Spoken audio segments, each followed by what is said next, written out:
Todo ano eleitoral surge essa reflexão, principalmente entre nós católicos, em quem devemos votar. Podemos votar na esquerda, na direita? Qual é a orientação da igreja a respeito disso? E sim, a igreja tem uma orientação, mas não da forma como a gente pensa. A própria Conferência Nacional dos Bispos do Brasil, a CNBB, publicou um documento chamado Mensagem da Conferência Nacional dos Bispos do Brasil ao povo brasileiro por ocasião das eleições de 2026. Eu vou deixar o link logo aqui embaixo na descrição, mas a parte mais interessante do que eles falaram foi: a Igreja Católica não indica candidatos nem partidos. E isso aqui para nós é muito importante. A igreja confia também na nossa capacidade individual de tomar decisões e fazer boas escolhas. Também, para além da eleição, a nossa responsabilidade não é simplesmente votar, escolher um candidato, deixar essa pessoa no poder com um salvo-conduto de que essa pessoa agora pode fazer tudo. E também a igreja não afirma que existe o voto perfeito, o candidato perfeito, nem mesmo o sistema político perfeito, o ideal dos sonhos. A gente precisa trabalhar com a realidade. E aí a questão que fica: se o nosso voto, se a nossa escolha não vai ser indicar alguém perfeito, eu posso também votar em alguém que seja imperfeito, que tem falhas, ou que aquela proposta, o seu plano de governo não é tão completo? Vamos refletir um pouco sobre isso. Eu vou te mostrar o que está no Catecismo da Igreja Católica também, qual é a orientação da CNBB sobre esse assunto, para que você tome a decisão de forma consciente e adulta, sem precisar entrar nessas minúcias de esquerda ou direita, pode ou não pode, permitido ou proibido. Você é capaz de tomar essa decisão e a igreja confia na sua capacidade de fazer escolhas éticas, morais e cristãs. Eu sei, não vai ter a resposta que você queria nesse vídeo. Provavelmente você vai ficar muito chateado com algumas coisas que eu vou falar aqui. Vai ter gente xingando e muito brava aqui embaixo na área de comentários. Eu sei, você já encontrou algum católico dizendo para você em quem você pode e em quem você não pode votar. E você esperava que a igreja tivesse uma posição de abençoar algum candidato ou algum político para que você tivesse muita convicção da sua escolha. Mas a igreja não pensa dessa forma. A gente precisa ir além do óbvio, além das respostas fáceis. E, infelizmente, existem muitas pessoas por aí dizendo para você em quem você deve e em quem você não deve votar, em nome de Deus, em nome da igreja, em nome da moralidade e dos bons costumes. Mas as coisas não funcionam assim. Por isso, presta bem atenção. Aprofunde um pouco mais sobre esse tema e veja qual é a real orientação da igreja para você nesse momento. No Catecismo da Igreja Católica, lá no parágrafo 2238 em diante, são os deveres dos cidadãos. Nós temos alguns deveres. Dentre eles, no parágrafo 2240, fala da nossa obrigação ou do nosso exercício de direito ao voto, mas também fala da nossa responsabilidade de não é só entregar o voto, depois eu preciso acompanhar esse processo político e o desenvolvimento político da sociedade como um todo. Lá no parágrafo 2239 diz o seguinte: é dever dos cidadãos colaborar com os poderes civis para o bem da sociedade em espírito de verdade, de justiça, de solidariedade e de liberdade. Ou seja, a gente não entrega o nosso voto para os candidatos que são imperfeitos e quando eles vencem, deixamos que eles façam o que eles quiserem. Não é assim que as coisas funcionam. Se a nossa escolha não é perfeita, então agora nós precisamos trabalhar para que as decisões que serão tomadas também sigam todos esses princípios que eu acabei de ler. E isso resume bem o que está no texto da CNBB ao povo brasileiro por ocasião das eleições de 2026. Vale a pena ler porque não é um texto muito longo e tem até um vídeo que foi publicado lá no Instagram da CNBB, que vale muito a pena também você assistir e depois compartilhar. E calma, eu vou te falar aqui sobre essas escolhas tão extremas e tão complexas, vou usar até um exemplo, porque se o candidato que eu vou escolher, ou aquele que eu tenho vontade de votar, ele não é perfeito, ou também eu estou confrontando dois candidatos imperfeitos. Como decidir qual é o imperfeito preferido? Vamos pensar sobre todas essas questões também. No compêndio da doutrina social da Igreja, nós temos lá nos parágrafos 164, depois nos parágrafos 571 até o parágrafo 573, entre outros, e o compêndio da doutrina social é extremamente importante que nós católicos tenhamos o hábito de ler, porque muita gente fica presa só ao catecismo da Igreja Católica e esquece que a gente tem um compêndio da doutrina social da Igreja. Ali tem um resumo, principalmente, de tudo aquilo que é extremamente importante para a nossa vivência em sociedade. O critério primordial para escolher qualquer candidato tem que ser o dever de promoção do bem comum. Essa é a primeira coisa que nós devemos analisar nos nossos candidatos. Se as suas propostas e os seus projetos têm como prioridade o bem comum, ou seja, o conjunto de condições sociais que permitem a todos os indivíduos, famílias e grupos alcançarem a sua plena realização e dignidade. Nós não podemos pensar individualmente, mas sim coletivamente. E também a gente tem aí, enfrenta o pluralismo político partidário. Isso faz parte da nossa sociedade democrática. A Igreja reconhece que os fiéis leigos podem legitimamente escolher diferentes candidatos. Isso aqui é muito importante. Existe uma diversidade de candidatos e a Igreja está ciente disso. Ela não vai te dizer quem é melhor ou quem é pior. Você vai fazer o seu julgamento moral e social diante dessas possibilidades de escolhas. Também tem uma diferença de caminhos, de propostas. Os partidos são muito variados, especialmente aqui no Brasil, para alcançar essa busca do que é o bem comum.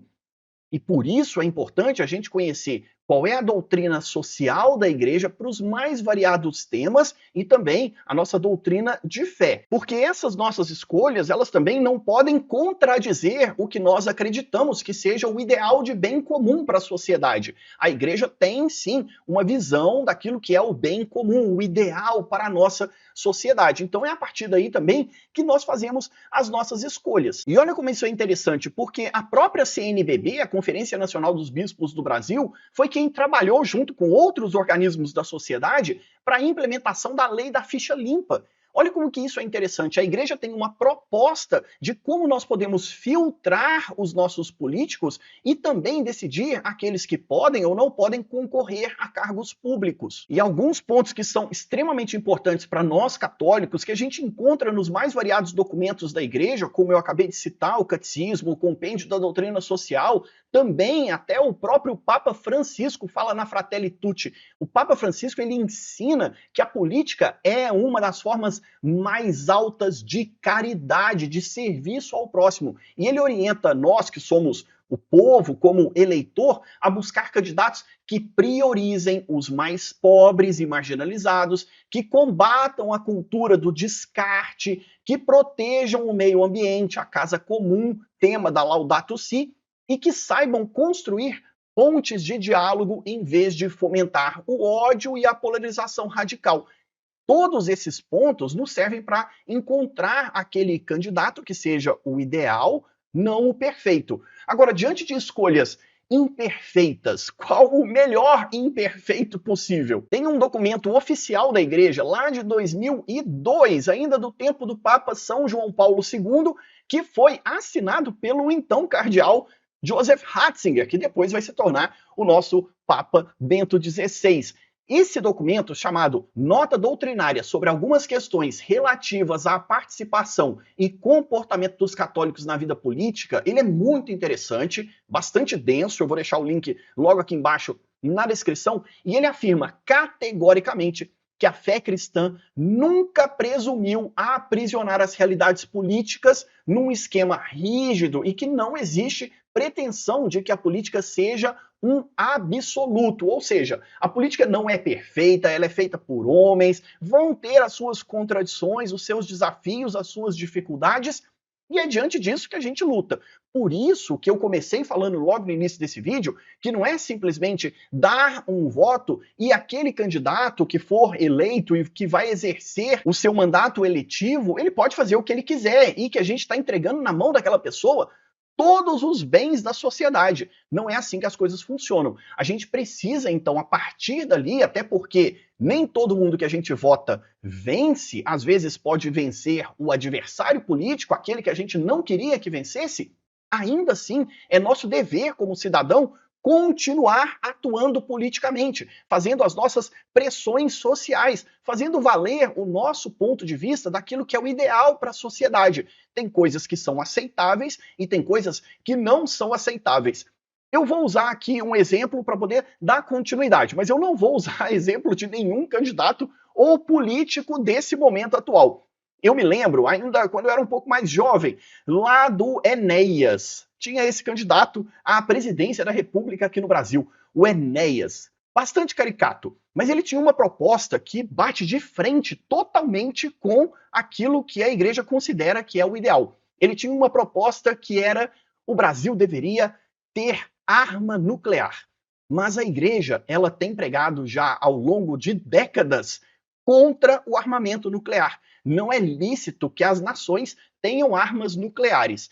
Por isso, mesmo ele sendo um candidato imperfeito, eu poderia votar nele, já que ele tem uma proposta que afronta a doutrina social da igreja, o ponto de vista que a igreja tem sobre guerra, violência, armamento e até defesa das nações. Guarda bem isso, porque nós vamos refletir sobre essa questão. Isso não anula todas as outras propostas que talvez fossem boas e que você concordaria e que também poderiam estar de acordo com aquilo que a igreja ensina do ponto de vista da moral, da liberdade, da organização da sociedade. Mas será que esse ponto invalida a possibilidade de eu votar nesse candidato? Será que isso era de todo ruim e impeditivo? Eu estou usando isso como exemplo, agora você vai pensar nos mais variados políticos e candidatos que nós temos aqui no Brasil. Sim, eles têm suas contradições. Eles têm ideias que são boas, que estão de acordo com aquilo que a igreja espera de bem comum da sociedade e que nós também acreditamos que esteja de acordo com a nossa vivência de fé e de organização da sociedade, do convívio que a gente tem com as outras pessoas. Mas, ao mesmo tempo, eles têm propostas esdrúxulas ou até coisas que batem de frente com a doutrina de fé, a doutrina moral ou a doutrina social da igreja. Como é que a gente concilia isso? Nós não vamos encontrar, eu já falei, a igreja tem consciência disso, político perfeito. Nós não vamos encontrar um candidato e nem mesmo um conjunto de políticos e candidatos que vão fazer a perfeição da melhor forma possível. Então, se existe essa contradição, como eu posso escolher? E aí, a primeira regra para a nossa consciência cristã é que é moralmente ilícito, não é correto, é moralmente ilícito votar em um candidato por causa do seu apoio a um mal intrínseco, a um mal real. Ou seja, você sabe que aquele candidato tem uma escolha ou uma opção maléfica, ruim. Agora, o ponto é: e todas as outras propostas dele, se as outras todas propostas são boas ou são melhores do que a dos outros candidatos adversários, que também vão ter propostas e ideias que são moralmente ilícitas ou não são o ideal. É a partir daqui que a gente precisa fazer a nossa reflexão, a nossa análise. A primeira coisa é que eu não posso apoiar um candidato por causa dessa sua ideia moralmente ilícita. Você não pode, e aí o nosso exemplo aqui do Enéas, que já é bem atemporal, a sua escolha não poderia ser: sim, eu acho que o Brasil deveria ter armas nucleares para se defender de todos os inimigos externos, porque isso seria moralmente ilícito também do seu ponto de vista. Mas você poderia sim escolhê-lo comparando com os outros candidatos, vendo que existem outras propostas que são moralmente lícitas, aceitáveis, e você pode então fazer essa escolha, apesar da outra proposta que não é tão lícita assim. E aí a nossa atuação na sociedade, caso o Enéas viesse a vencer, seria dissuadi-lo dessa ideia de que, olha, a arma nuclear talvez não seja a melhor opção para a gente poder lutar pela paz e pelo bem comum da nossa sociedade brasileira. Então nós poderíamos trabalhar junto com os outros poderes, inclusive, já que o Brasil tem 3 poderes, o judiciário, o legislativo e o executivo, e assim, com os outros pesos e contrapesos da sociedade, dissuadir de ideias ruins que sejam maléficas e fazer valer a aplicação apenas das outras coisas que são importantes. Aqui você vai ter que pensar nos seus candidatos. E eu sei, essa não é uma escolha tão simples, mas a igreja também, ela precisa confiar na escolha da sociedade e das pessoas, e de que ela tem ensinado aquilo que é o correto, e esse é o papel da igreja, ensinar a doutrina de fé, a doutrina moral e a doutrina social da igreja. E nós, católicos, temos que aprender para que na hora que fizermos as nossas escolhas, tomarmos decisões conscientes. Eu sei, talvez não seja a resposta mais simples, prática ou objetiva que você queria. E pode ser também que vão aparecer pessoas dizendo que isso não pode, isso deve, isso não deve, esse candidato é mau, esse candidato é bom.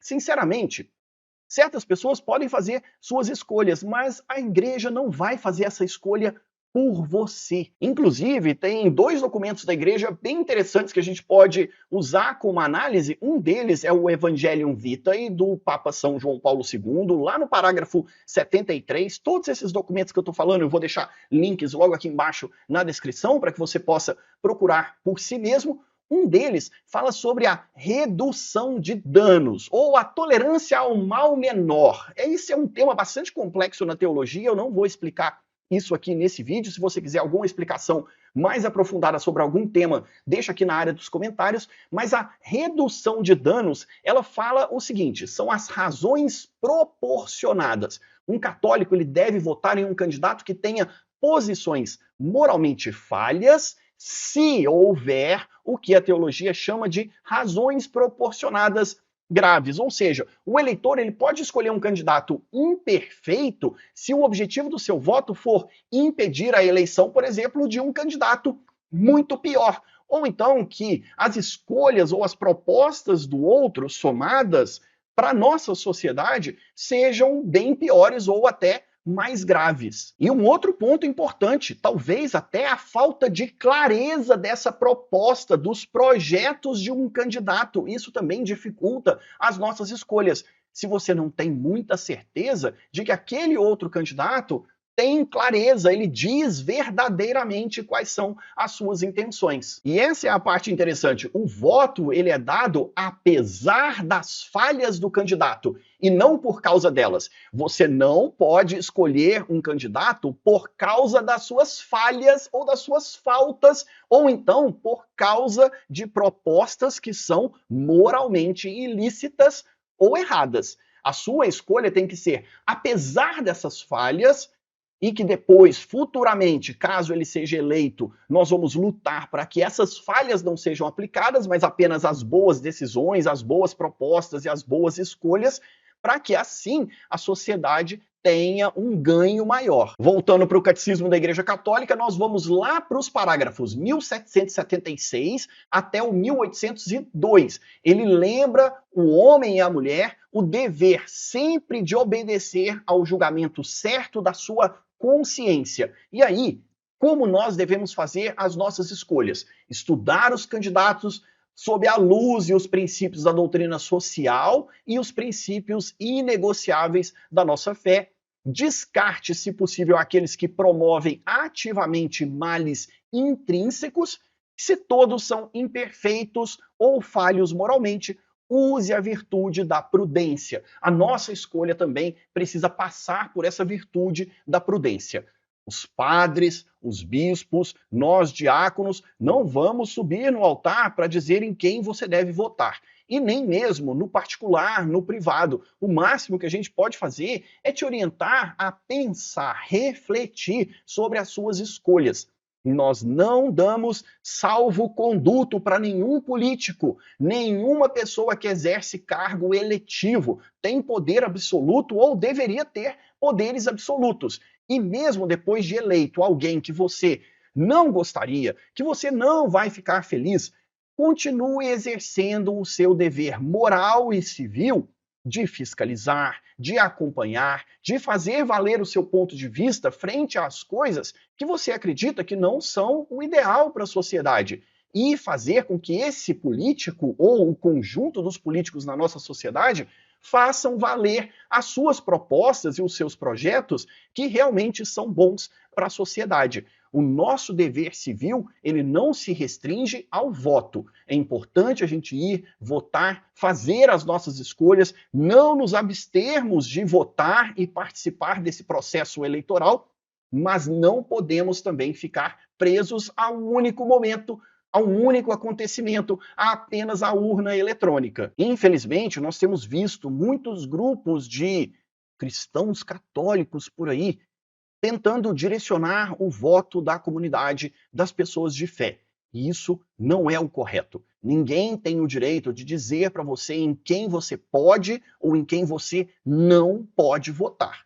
Esse é um dever de consciência do indivíduo. A igreja não vai interferir nisso, a não ser que surjam questões extremamente graves e que a igreja precise se posicionar diante dessas situações muito graves.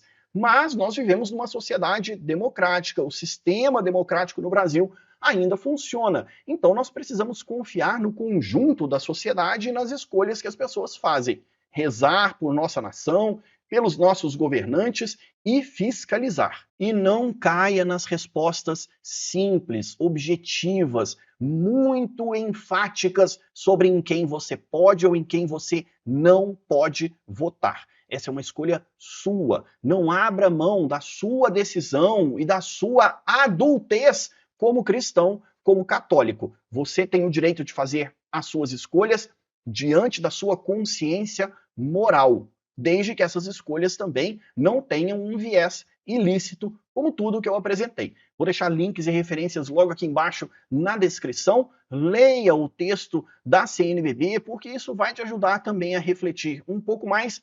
Conheça, para além do Catecismo da Igreja Católica, o compêndio da doutrina social da Igreja. Vou deixar todos esses links aqui embaixo. Se você quer que eu aprofunde algum desses temas, aproveita a área de comentários, deixa o seu like e se inscreva aqui no canal.